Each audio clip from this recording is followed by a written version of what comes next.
नमस्कार, ज्ञान वैविध्य चैनल में आपका स्वागत है। हम कक्षा 10 की पाठ्य पुस्तक पढ़ रहे हैं। आज पाठ है चौथा। पाठ का नाम है देव।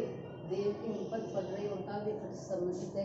पहले हमने सूरदास का पढ़ा था, आज हम देव का परिचय पढ़ेंगे। सबसे पहले कवि देव का परिचय के बारे में बताती हूँ कि कवि देव है। देव ये रीति कालिका काव्य परंपरा के कवि माने जाते हैं और इनका जन्म हुआ था 1730 ईस्वी का इटावा उत्तर प्रदेश में हुआ था। और इनके गुरु का क्या नाम था? हित हरिवंश थे। इनके गुरु का नाम हित हरिवंश थे और इनके पिता का नाम था बिहारी लाल दुबे था और इनका जन्म स्थान है इटावा उत्तर प्रदेश में। ये रीति काल के कवि देव थे। ये रीति काल के प्रमुख कवि माने जाते हैं। रीति काल के कवियों में इनका प्रमुख स्थान भी रहा है। ये कौन राज दरबार में रहे थे और कौन कौन से राजाओं के दरबार में रहे थे? तो सबसे पहले आता है आजम शाह, दूसरा है राज सीताराम और तीसरा कुशल सिंह के आश्रय में रहे, जिसके कारण उन्होंने राज दरबार में जो भी होता था उसको उन्होंने अच्छी तरह से देखा था। किस प्रकार से चाटुकलता थी और राजा की किस प्रकार से लोग प्रशंसा करते थे उसके बारे में उन्होंने देखा। लेकिन उन सब से वो क्या है वंचित रहे और उन्होंने उनके प्रशंसा में उन्होंने अपने पद को नहीं लिखा था। तो इनकी प्रमुख रचनाएं कौन कौन सी इसमें देखो। काव्य रसायन, इनकी प्रमुख रचनाओं में काव्य रसायन, देव चरित्र, सुजान, प्रेम तरंग आदि इनकी प्रमुख रचनाएं हैं और ये श्रृंगार रस के कवि माने जाते हैं। इनके काव्य में किसका प्रयोग हुआ है? श्रृंगार रस के। और इनकी भाषा है ब्रज भाषा और इन्होंने अपने पद में कृष्ण और राधा से संबंधित किए और गोपियों के बारे में उन्होंने अपने पद्यों में लिखा है।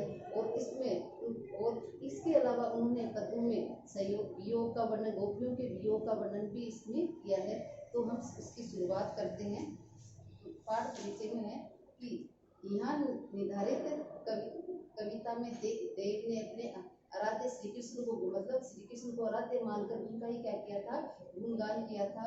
और श्री कृष्ण के और उनके रूप सौंदर्य और श्री कृष्ण के रूप सौंदर्य और उनके मधुर एवं अंकित करने का अर्थात उनकी वेशभूषा का उन्होंने वर्णन किया था। पहले पद में किस चीज का वर्णन? श्री कृष्ण के किस का वर्णन किया था? श्री कृष्ण के रूप सौंदर्य और उनकी वेशभूषा का वर्णन उन्होंने अपने पद में किया था। ये जो पद में किस प्रकार किया वर्णन कि ये पीत वस्त्र में सुहावने लग रहे हैं। जो पीले वस्त्र श्री कृष्ण है वो पीले वस्त्र पहन रहे हैं जो बहुत ही अच्छे लग रहे हैं। माथे पर गौर का मुकुट है और नयन चंचल है। उनकी हंसी भी कैसे मंद उनके चेहरे पर हंसी है जो क्या हो रही है? उनके चेहरे पर शोभामान हो रही है। कृष्ण के लोक प्रचलित स्वरूप का भी कवि ने वर्णन किया गया है। देव ने यमुना तट के बनावटी निर्गुणता हासिल की है। दूसरे मतलब पहले पद में किसका वर्णन? श्री कृष्ण के रूप सौंदर्य और उनके वेशभूषा का वर्णन उन्होंने किया है। दूसरे में उन्होंने पद में उन्होंने मौलिकता कृष्ण के जादुई सूरत में गोपिकाओं के व्यवस्था भी वर्णन किया गया है।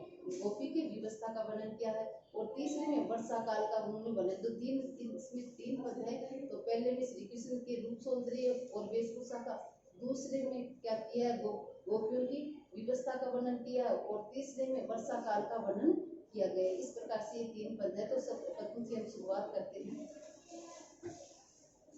पानी नुपुर मंत्र बजे, कटी की कनी में धुन की मधुराई, सांवरे अंग लसे पटकी, ये उनसे बनमाला सुहाई, माथे किरण बड़े द्रग चंचल, मंद हंसी मुकुट कर चंद चुनाई, जे जग मंदिर दीपक सुंदर श्री ब्रज देव स्वर। तो इसमें सबसे पहले कठिन शब्दार्थ देखते हैं। पायनी का अर्थ होता पैरों, नुपुर का अर्थ होता घुंघरू, मंजू का अर्थ होता सुंदर, कटी का अर्थ होता है कमर, कीकनी का अर्थ होता करधनी। फिर आगे आता है सांवरे का अर्थ सांवरे, अंग शरीर, लसे मिस सुशोभित होना, लसे का अर्थ क्या है? सुशोभित होना। पट मिस वस्त्र, पीत मिस पीले, ये बनमाला के लिए आया है। माथे मिस सिर पे, किरीट मिस मुकुट, द्रग मिस नेत्र, जुनाई का अर्थ होता चांद गिरा, चंद्र मिस चंद्रमा,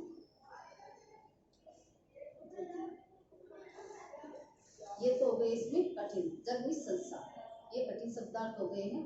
अब इसका हम भावार्थ करते हैं।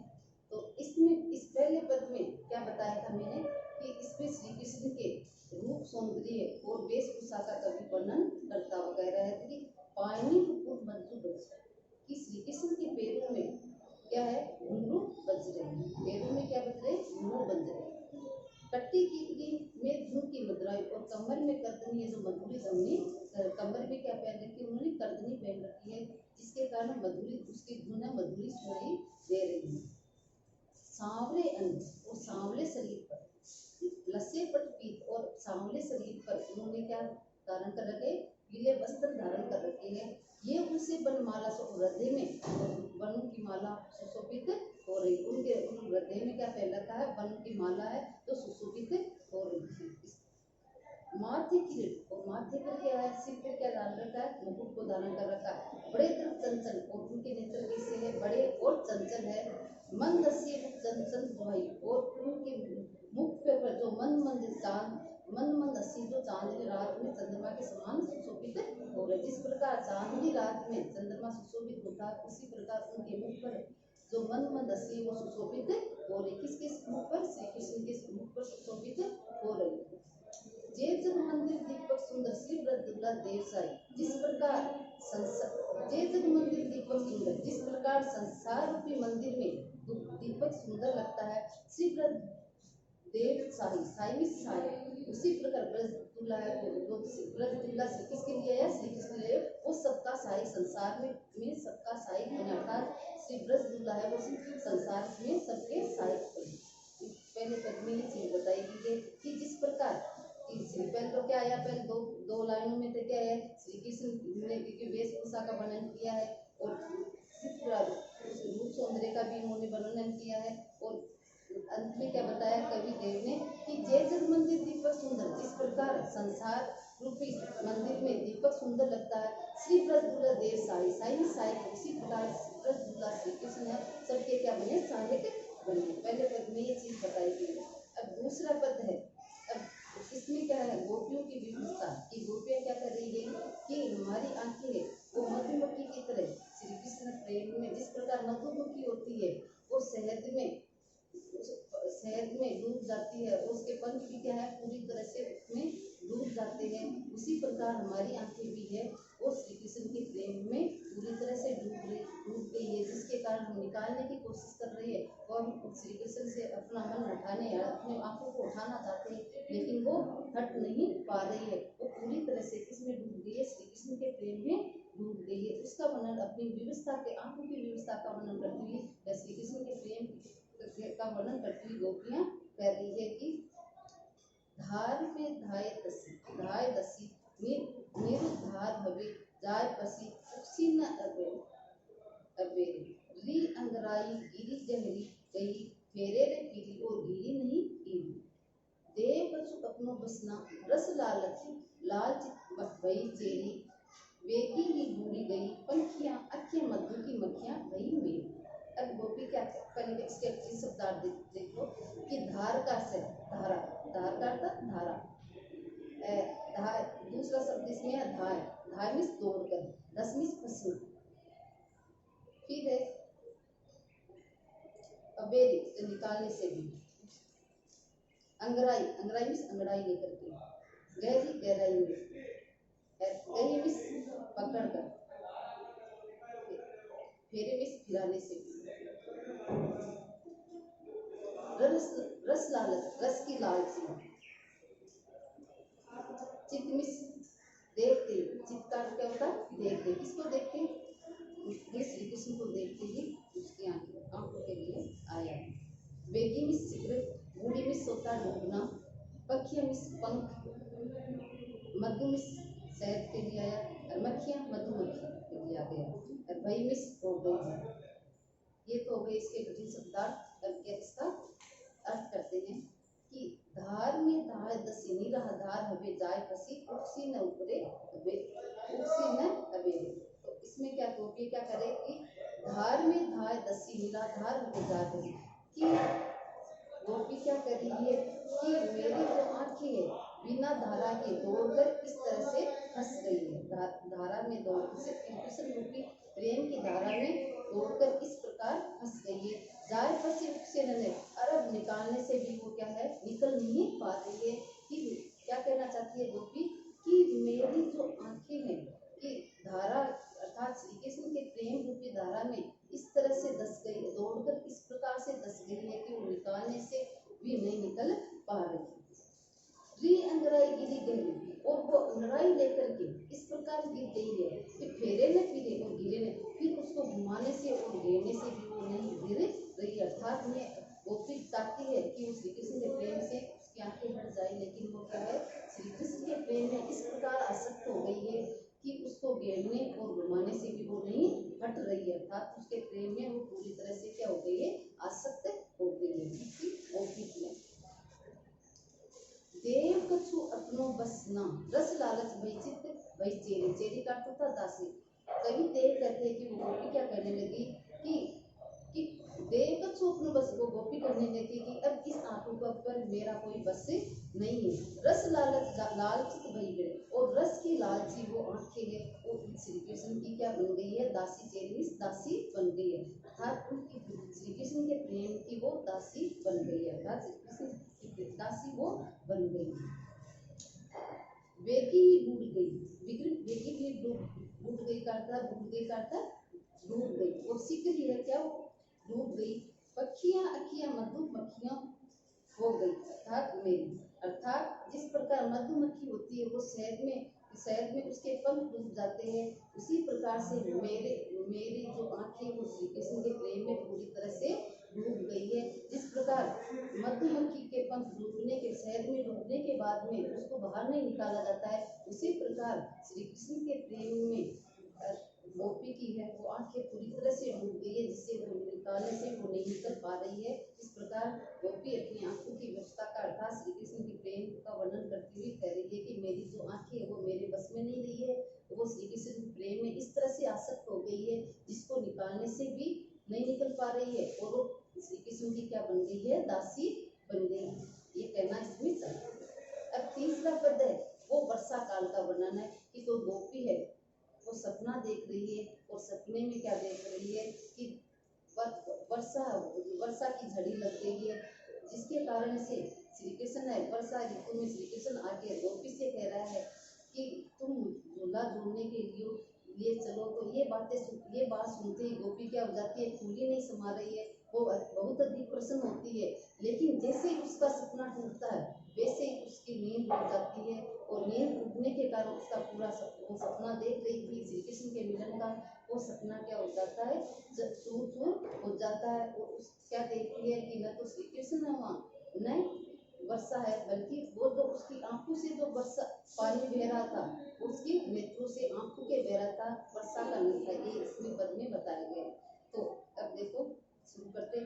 झरी झरी चीनी बूंद परती मानो, गहरी गहरी गठा गेरी है गगन में, गगन आन कयो शाम हो तो चलो झूलो तो आज, फूली ना समाई भई ऐसे ही मगन में, चाहती उठाई उड़ गई सो निगोड़ी नींद, सोए गए भाग मेरे जागे व जगन में, आँखियाँ खोली देखी तो घन है ना घनश्याम, वे छाई बूंद मेरे आंसू में वे गगन में। तो पहले इसका सबसे पहले क्या करते, कठिन शब्दार्थ करते। झरी, झर, झरी का अर्थ झड़, झीनी बारीक, झीनी का अर्थ है बारीक, गहरी गहरी गहराई से, गहरी गड्ढा गहरी है, गगन में आकाश में, आने करो आपके करना, आने करो का अर्थ होता आपके करना। श्याम किसके लिए है, श्री कृष्ण के लिए आया है। आज आज फूली न समाना, मुहावरा भी आया, फूली न समाना का था बहुत अधिक प्रसन्न होना। मगन का अर्थ था मस्त होना। चाहती चाहकर, उठाई बल चाहकर पूछने के लिए आया है। निगोड़ी, निगोड़ी का अर्थ निर्दयी। जगन जागने से, घन आया यहाँ पे बादल के लिए, घनश्याम आया है श्री कृष्ण के लिए। दृगन नेत्र, दृगन का अर्थ क्या होता है? नेत्र। अब देखो इसका वर्णन करो कि झरी झरी झीनी बूंद प्रतिमानो गहरी गहरी घटा घेरी है गगन में। तो सबसे पहले दूसरी लाइन का शुरू करते हैं कि आकाश में गहरी गहरी घटा छाई हुई है, कि गहरी गहरी घटा घेरी है गगन में, कि आकाश में गहरी गहरी घटा, कि आकाश पूरी तरह से में घटा या काले बादल छाए हुए है। कवि क्या कह रहा है कि आकाश में गहरी घटा है और छाई हुई है, झरी झरी झीनी बूंद पड़ और बारीक बारीक बूंदों की क्या लग गई है? झड़ लग गई है परित मानो। और ऐसा लग रहा है जैसे बारीक बारीक बूंदों की झड़ लग गई है। कि आप क्या, इसलिए दो लाइन का अर्थ क्या है कि आकाश में है वो गहरी घटा छाई हुई है, ये काले बादल छाए हुई है, जिसके कारण क्या है कि बरसात की बारीक बारीक बूंदें गिर रही है और बरसात की क्या लग गई है? झड़ लग गई है। आन कयो शाम मोसो चलो झूठो को आज, गोपी वर्णन कर रही है कि आन कयो शाम मोसो चलो झूठो को आज। और आगे श्री कृष्ण कहता है कि आज झूला मौसम अच्छा हो रहा है इसलिए, और महीना भी कौन सा चल रहा है? वर्षा ऋतु का सावन का महीना चल रहा है, इसलिए आन कयो शाम मोसो चलो झूठो को, कि श्री कृष्ण आके मुझसे क्या कहता है कि झूला झूलने के लिए चलो। फूली ना समाई भई ऐसी ही मगन में, श्री कृष्ण ने आके उसे झूला झूलने के लिए कहा तो वो गोपी थी वो बहुत अधिक प्रसन्न हुई और अपने आप में वो फूली नहीं समा रही थी, बहुत ज्यादा वो प्रसन्न हो गई। चाहती उठाई उड़ी गई सो निगोड़ी में, वो चाहकर उठने लगी तो निर्दयी, निगोड़ी का अर्थ होता है निर्दयी, वो नींद थी वो क्या हो गई? उसकी नींद खुल गई और वो उठ गई। सो गए भाग मेरे जागे जगन में, और गोपी के उठते ही जो सपना, वो सुंदर सपना देख रही थी तो उसका भाग कि सो गए भाग मेरे जागे कर जगन में, कि मेरे जो भाग्य था मेरे जागने से क्या हो गया? सो गया। क्यों?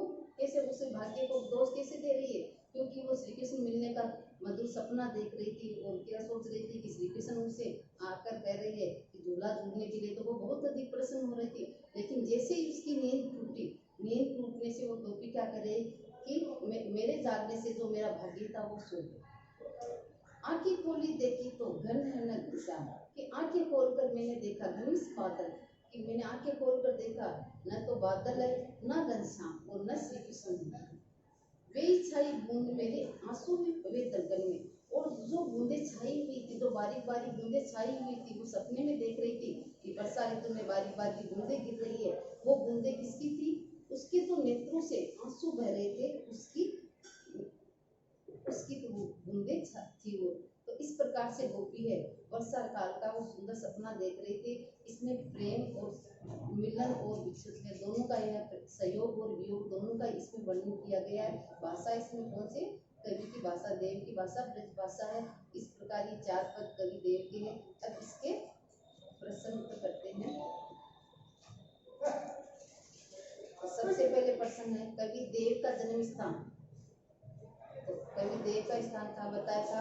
इटावा, उत्तर प्रदेश में बताया था ना मैंने। तो क्या है कवि देव का जन्म स्थान? इसमें ऑप्शन दे रखा है इटावा, स्वरूप, गुणमुक्ता, अगला। तो इसमें क्या आएगा?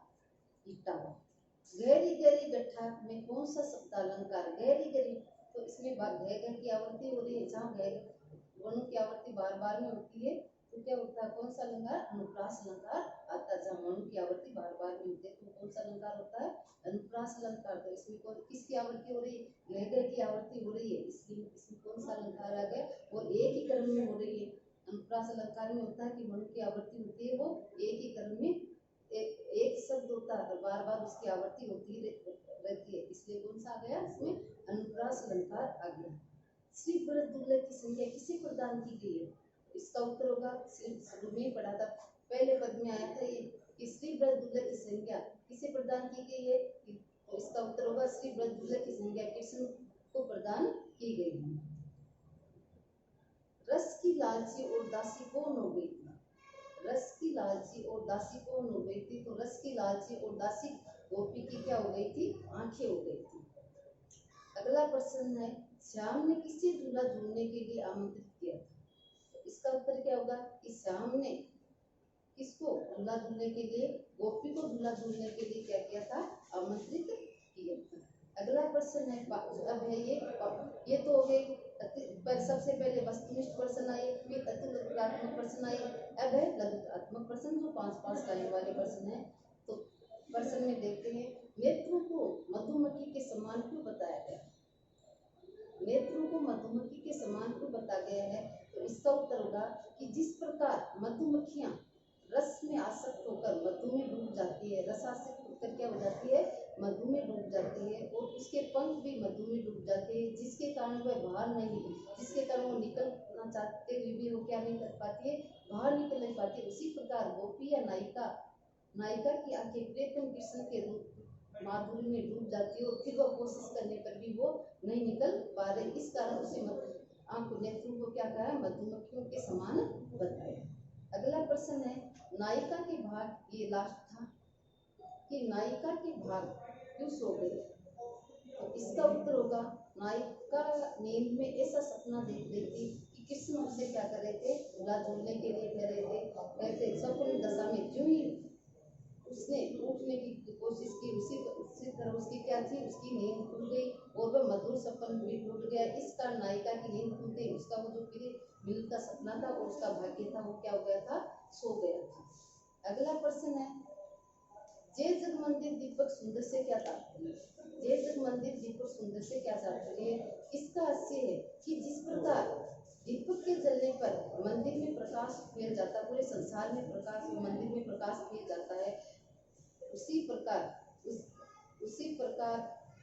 दृश्य में सुंदर, पूरा दृश्य कैसे लगता है? पूरा दृश्य क्या लगने लग जाता है? सुंदर लग जाता है। वापिस बोलती हूँ कि जय जग मंदिर दीपक सुंदर से क्या तात्पर्य है? इसका आशय ये है कि जिस प्रकार दीपक के जलने पर से मंदिर में प्रकाश फैल जाता है और पूरा दृश्य भी सुंदर, पूरा जो मंदिर का जो दृश्य है, चारों तरफ का दृश्य वो क्या हो जाता है? सुंदर लगने, दीपक के जलते ही वो वहाँ का दृश्य सुंदर लगने लग जाता। उसी प्रकार से कृष्ण की उपस्थिति से पूरा ब्रज है वो क्या उल्लास को प्रकट करता है। अर्थात ब्रज के जो लोग है उसमें श्री कृष्ण और उनके सहायक बन गए हैं। सुंदर शोभामय समग्र ब्रज प्रदेश में जग मंदिर सुंदर इसलिए कहा गया है कि संक्षेप में ये कहना चाहता है कि कवि ये कहना कि जिस प्रकार संसार रूपी मंदिर में दीपक जलाने से पूरे संसार में क्या फैल जाता है? प्रकाश फैल जाता है और चारों तरफ मंदिर की शोभा बढ़ जाती है। उसी प्रकार ब्रज में श्री कृष्ण के उपस्थित रहने से